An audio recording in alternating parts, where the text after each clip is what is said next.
Здравейте на всички! Това са ми е поредната пратка от Livgo от хранителните добавки, които ползвам. Колаген, витамин D, обогатен с желязо. Няма проблем вече с желязото. Това ми е магнезия против изтръпване на ръцете, краката, против мускулни крампи. Супер червените, които ползвам за кръвоносната система и за кръвообращението. И тук имам едно ново, което си поръчах. Това е хималайски шиладжит с морски мъх, такъв органичен. Сега аз имам проблем с щитовидната жлеза.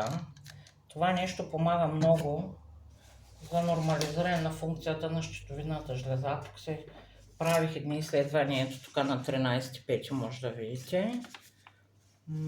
Ето го къде е ТСХ хормона. Никак не е добре, доста е завишен.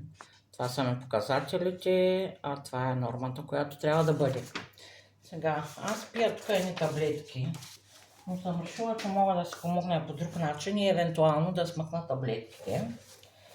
Той е шиладжит хималайски, който е с органичен морски мъх. Той подобрява много функцията на щитовидната жлеза, сексуалното здраве, здравето на червата и храносмилането, холестерола, понижава LDL, лошия холестерол, като същевременно повишава HDL, нали, добрия холестерол.